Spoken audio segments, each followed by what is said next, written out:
Guys, mayong hapon, magandang hapon po. Ako nga pala si Ming Vlog. Ito, nagluluto ako ngayon ng ampalaya in Indian way.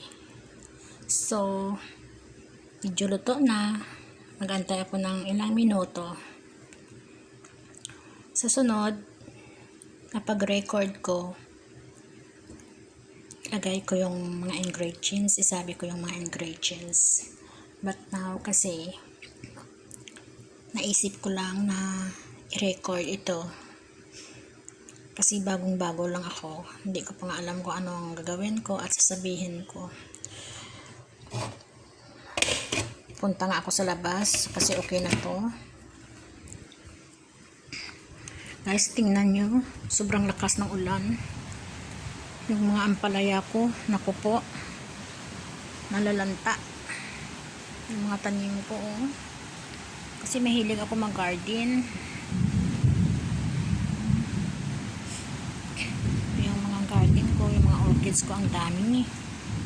Ito, sa mga ipibili mo, sobrang lakas ng ulan. Tingnan nyo, guys. Mga orchids ko, ang dami, oh. Namumulaklak, at saka, iba, ganito na sila, tataba. Tingnan mo yung paligid namin, sobrang basa. Mahilig kasi ako mag-garden, lalo na yung mga bulaklak, mga gulay. Yan ang ginagawa ko dito. Kasi yung bahay ng bossing ko, landed to, mga talong. Nakuhaan ko na to ng mga bunga. Yung mga orchids ko. Guys, may mga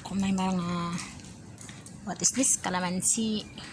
Nagkalaglagan lang yung mga bunga ng kalamansi ko. Ito yung mga orchids ko, iba-iba yung kulay kasi mahilig ako sa mga bulaklak. Walang tigil sa pagmulaklak ko yung mga orchids ko, guys. So ang gaganda, guys, ang gaganda. Tingnan nyo nga, guys, ang gaganda. Iba-ibang kulay ito pure na white going to dye. Ito mayroong background na pink, see, ang ganda. Ito is pure siya. So nice. Kikita nyo naman, guys, di ba? Ang gaganda ng mga orchids ko. Tingnan nyo, hindi naghihinto sa pagpamumulaklak. Daray ko po, Ilonggo, Tagalog ito, sige lang, maintindihan rin, di ba? Kasi bago pa ako, hindi ko alam kung anong sasabihin ko. Ito, practice pa lang ito.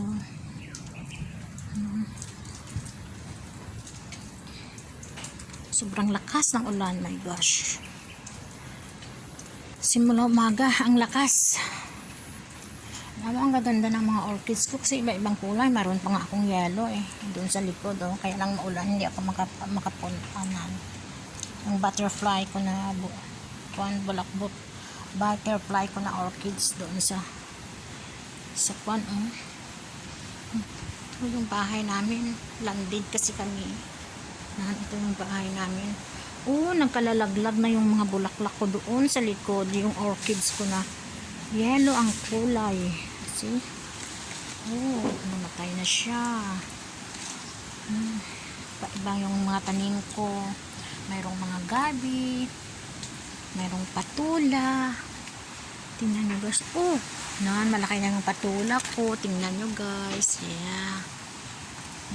May mga string beans. Meron akong mga rosemary. Yung string beans ko, lagi ko to nagugulay ako lagi ng string beans. At saka moringa, malunggay, see. Ang ganda ng mga moringa ko. Kawawa naman ang moringa ko kasi umulan. Sobrang lakas ng ulan. Ito, yung papaya ko, ang liit-liit pa, namumulaklak na siya. Guys, namumulaklak na yung papaya ko. See, mga moringa ko, ang papaya ko tumaas na. Hmm. Tingnan nyo yung mga string beans ko, oh. Ayan. Kasi napaka-boring naman eh. Wala tayo sa pamilya, malayo tayo sa pamilya. So, hindi lang gawa ko ganito na lang. Tanim ng mga bulaklak. Ito. Ang kaganda ng mga bulaklak ko, guys. So, yan. Kung pwede ko nga madala sa Pinas, magdala ako eh. Kaya lang siguro hindi pwede. Pero I just wanna try it. Baka pwede. Ang ganda ng orchids ko talaga, oh. Tingnan nyo, guys, oh. Ang ganda ng mga orchids ko.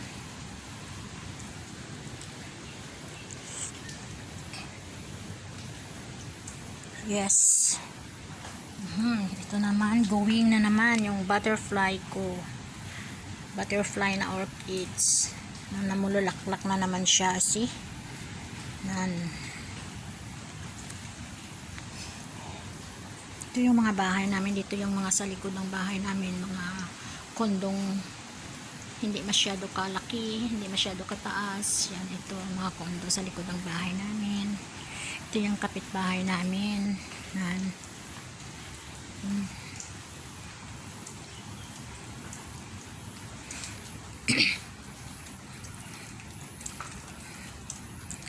So guys, tatapusin niyo na ako. Hoping masubscribe nyo rin ako. Hindi ko pa kasi alam eh. This is my first time. First time ko talaga ito. Hindi ko alam kung ano pang gagawin. So, nag-try lang ako. Ito lang muna, iba-vlog ko.